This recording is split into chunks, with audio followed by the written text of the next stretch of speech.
Bismillahirrahmanirrahim. Nahmaduhu wa nusalli ala rasulil karim wa ala alihi wa ashabi ajma'in. Assalamualaikum warahmatullahi wabarakatuh. Kami menyapa Anda pada Jumat tanggal 3 Dzulhijjah 1446 Hijriah di pagi yang indah ini dengan mengucapkan hamdalah alhamdulillahirabbil alamin, karena atas rahmatnya Allah Subhanahu wa taala kita masih diberikan iman, yang mana iman itu merupakan metodologi cara berpikir kita untuk menginterpretasikan mengenai dunia dan cara hidup kita selama di dunia ini, di mana iman itu merupakan 6 kategori, yaitu percaya bahwasanya Allah Subhanahu wa taala sebagai Tuhan pencipta, Tuhan Rabb penyeimbang, yaitu pengatur seluruh alam, Rabbil Alamin, kemudian mengutus para malaikat-malaikatnya untuk menjadi utusan-utusan dalam mengorganisir seluruh dunia ini berjalan dalam sunatullah semestinya. Lalu dengan para malaikat itu Allah Subhanahu wa taala menurunkan petunjuk bagi manusia hidup di dunia ini lewat kitab-kitabnya, yang kita melihat pada masa lampau ada Taurat, Injil, Zabur, dan pada Rasul Muhammad SAW yang merupakan kita mengimaninya, yaitu Al-Quran. Percaya bahwasanya Nabi itu utusan Allah yang untuk menjelaskan tentang kebenaran akan adanya Allah Subhanahu wa taala sang pencipta, tentang bagaimana manusia hidup dalam kitab sucinya, dan semua akan berakhir dalam hari kiamat. Dan semua yang berakhir itu, maka konsekuensi logisnya adalah harus mengimani adanya qada atau ketentuan yang hak, dan qadar ketentuan yang kita bisa mengusahakannya dalam kehidupan sehari-hari, karena hasil akhir dari kehidupan adalah catatan amal, bagaimana Allah Subhanahu wa taala telah isyaratkan dalam Quran surat At-Takwir yang menjadi pokok bahasan kita. Idza syamsu kuwirat, apabila matahari digulung, apabila kehidupan ini berakhir, cahayanya lenyap, kemudian kegelapan yang tersisa, alias waktu sudah habis. At-Takwir merupakan salah satu surat yang pertama kali turun dari 7 surat Makkiyah, yaitu setelah surat Al-Lahab. Ketika kita telah mengenal yang namanya Abu Lahab sebagai api kejahiliahan yang berusaha untuk memadamkan kebenaran, cahaya-cahaya kebenaran, tunas-tunas yang berusaha untuk memperbaiki pokok-pokok kehidupan. Tetapi semua itu harus disadari bahwa waktu akan berakhir dalam At-Takwir. Dunia ini akan kiamat apabila matahari digulung.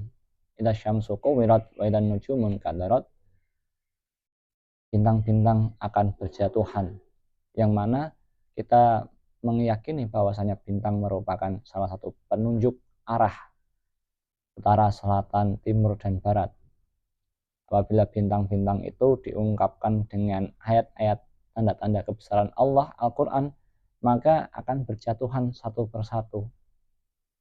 Kita menjadi lintasan-lintasan sejarah yang terlupakan, karena sudah tidak bisa diurai lagi dalam catatan amal perbuatan. Semua sudah ditutup.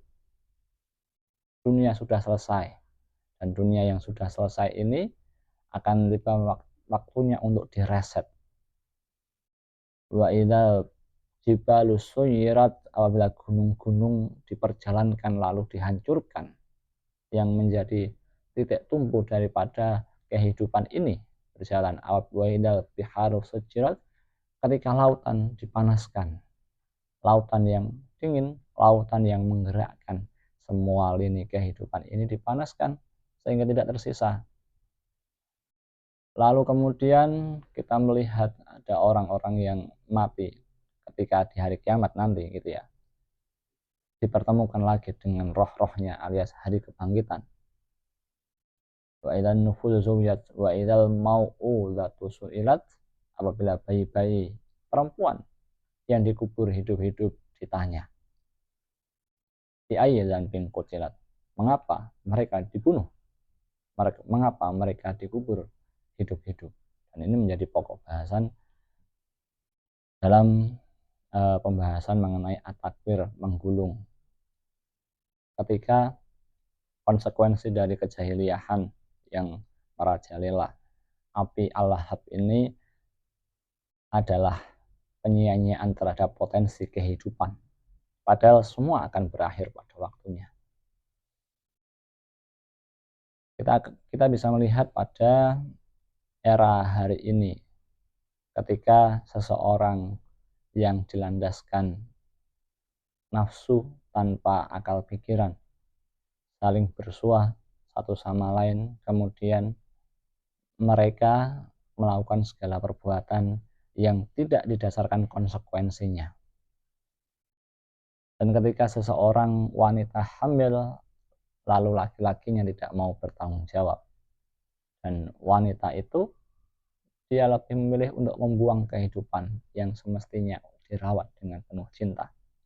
Atau dalam sebuah tradisi, laki-laki melihat ketika seorang bayi lahir dan berinteraksi dengan dunia, dia melihat dunia ini sangat rusak, akan menderita seperti halnya dirinya yang menjadi budak dari sebuah sistem yang sangat korup dan menyerap seluruh unsur kehidupan. Maka dia memilih, ketika istrinya melahirkan, dia langsung mengambil bayinya dan kemudian menenggelamkannya di air, dibantu oleh bidan. Yang itu terjadi di China tahun 1970, ketika pemerintah mewajibkan akan adanya bayi laki-laki yang lahir, kemudian bayi perempuan dianggap tidak mampu untuk mewarisi tanah garapan. Lalu mereka memilih untuk menguburkan bayi-bayi perempuan, karena pada zaman dulu di saat Arab Jahiliyah, sebelum Rasul Muhammad SAW diangkat menjadi nabi, beliau melihat realita bayi-bayi yang masih merah, belum ada 1 atau 2 jam setelah dilahirkan, lalu kemudian sang ayahnya sendiri membawanya ke belakang rumah lalu menguburkannya hidup-hidup. Ada tangan-tangan kecil yang menggapai, berusaha untuk meraih haknya sebagai entitas yang hidup dan berinteraksi dengan alam semesta ciptaan Allah. Tapi ada manusia yang tanpa alasan sama sekali, hanya berbekal ketakutan akan kefakiran, akan penderitaan realita yang dia lihat sehari-hari, lalu menguburkan hidup-hidup. Maka semua itu akan ditanya. Dan ada satu fenomena dulu di Arab Jahiliyah, ketika ada karavan yang sedang lewat di pinggiran jalan, yang mana jalan-jalan itu terdapat gundukan-gundukan yang menjulang. Ada seseorang yang berkata, hati-hati, jangan lewat situ. Situ terdapat bayi-bayi yang dikuburkan hidup-hidup.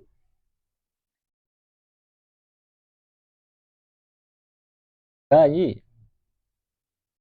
perempuan apalagi. Bi ayyi dzambin qutilat, mengapa mereka, atas dosa apa mereka dikubur hidup-hidup, atas dosa apa mereka disia-siakan.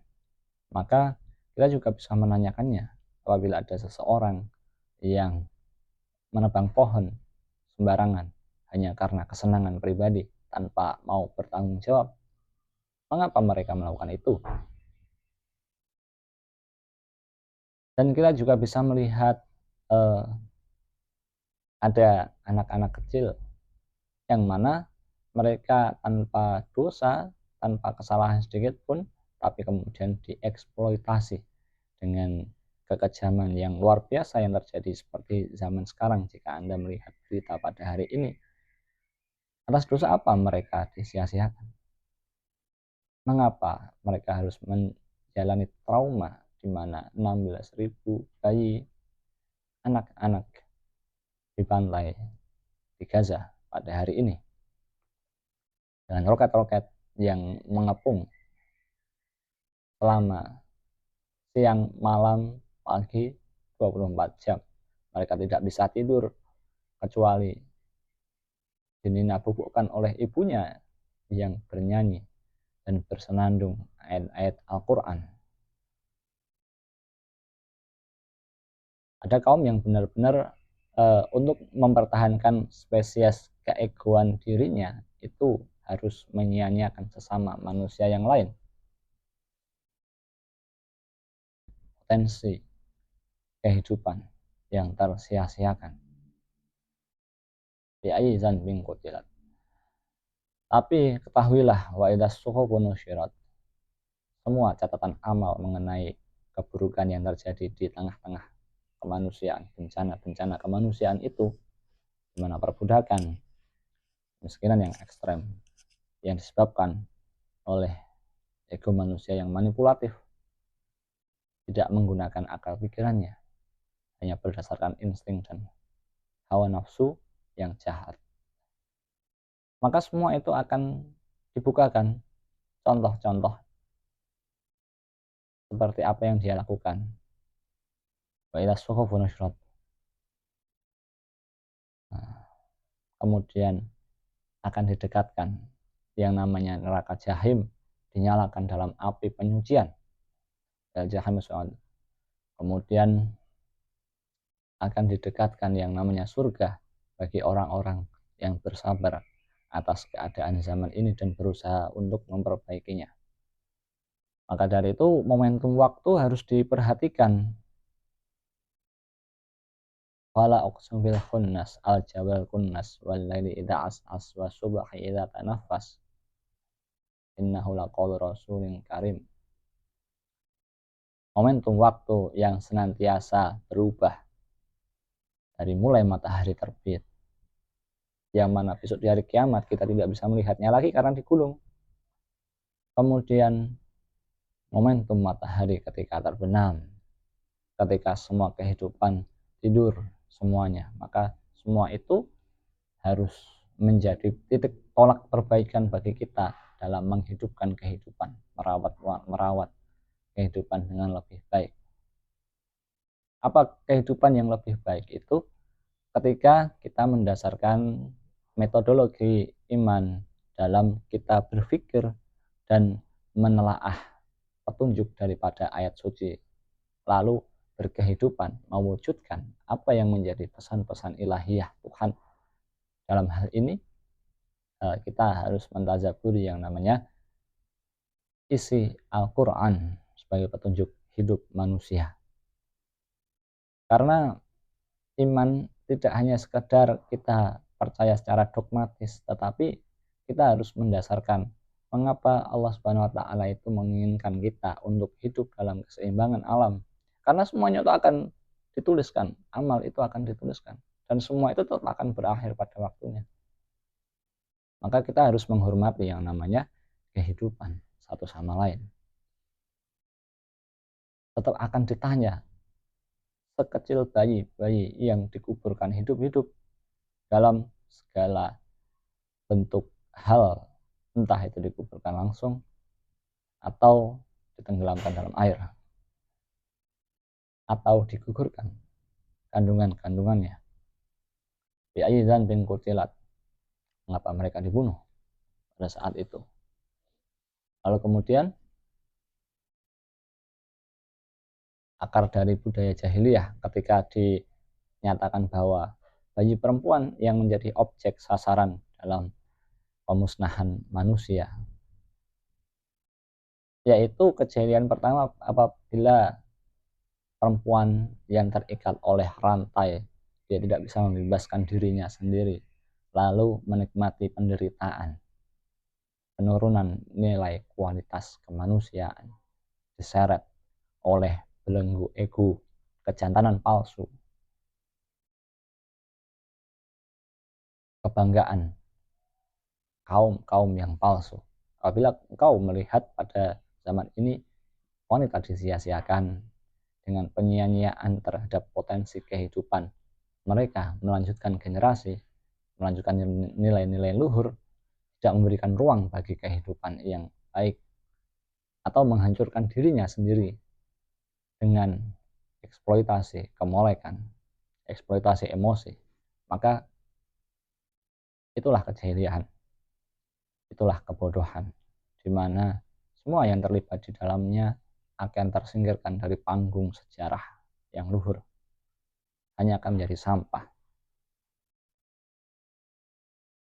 Jika dunia sudah kiamat, akan terbuka semua kepalsuan itu.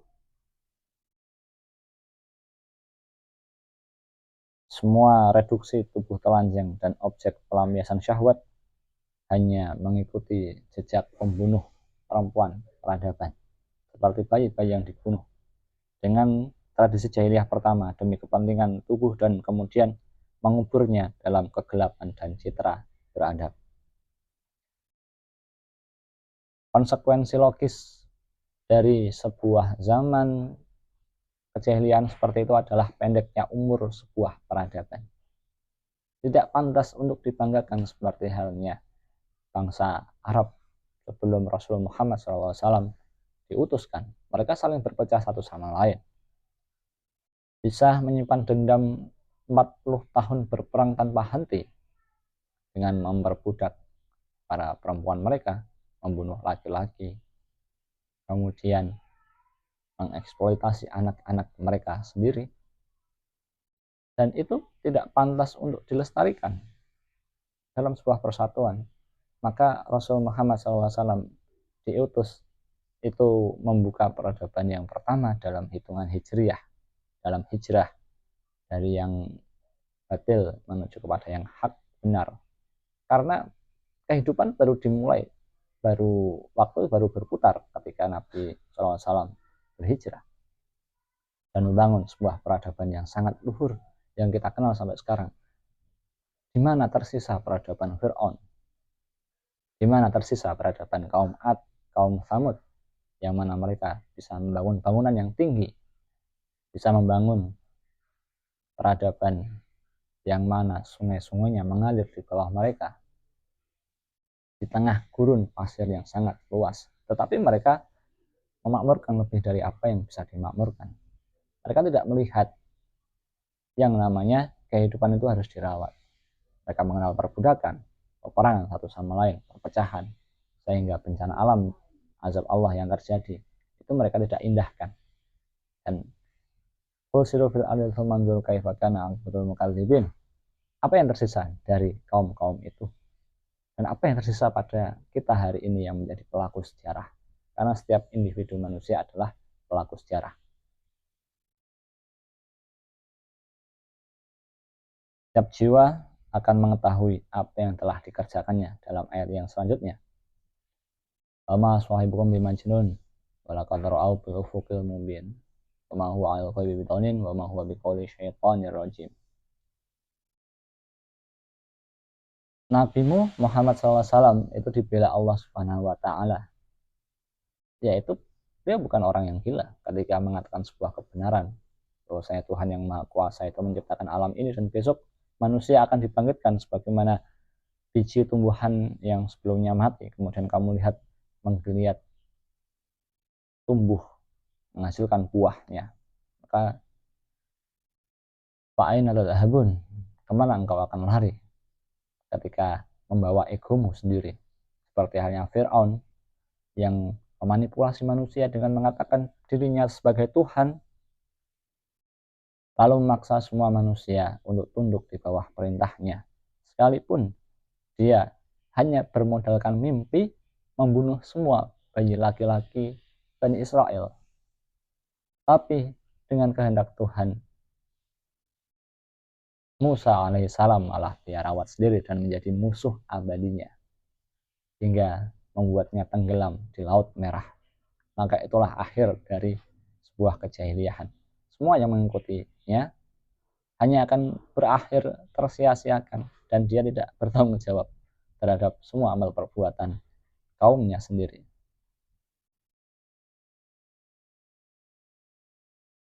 Dengan memetik hasil setiap momen dari waktu ke waktu, maka kita pun harus seperti tumbuhan yang menghasilkan buah. Asluha sabitun wa faruha fis sama' tu'ti ukulaha kullahinin dalam surat Ibrahim. Menghasilkan buahnya setiap momentum kehidupan. Kita harus melihat perubahan matahari ketika terbit dan terbenam. Apa yang kita lakukan? Wal tanzur nafsu ma qaddamat lighadan.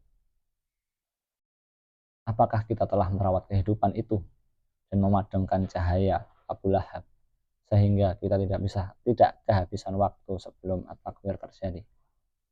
Penghormatan nilai kehidupan itulah yang ditekankan supaya kita panjang umur dan mereduksi percepatan kehancuran, yaitu Al-Quran yang menghubungkan dengan tali kehidupan dengan memelihara setiap kehidupan layaknya matahari. Oleh karena itu, kita terhubung antara masa kini dengan masa lalu, yang mana masa lalu itu akan menjadi konsekuensi logis daripada apa yang terjadi pada masa depan. Ketika hari ini kita melihat korupsi terjadi dengan menyia-nyiakan sumber daya kehidupan, hanya membuang sampah padahal masih bisa digunakan, lalu manusia hanya dieksploitasi, maka apa yang terjadi di masa depan nanti? Apa yang terjadi ketika semua kepalsuan dan fitnah, tuduhan-tuduhan palsu dialamatkan kepada manusia sehingga terjadi peperangan seperti hari ini? Maka di masa depan nanti kiamat yang terjadi adalah terhapusnya kita dari peta panggung sejarah. Itulah konsekuensi logis at-takwir, menggulung. Kehidupan kita tidak bersinar seperti halnya matahari. Kita hanya tersia-siakan seonggok arang yang terbakar lalu musnah begitu saja ditelan debu-debu zaman jahiliyah. Terima kasih. Assalamualaikum warahmatullahi wabarakatuh.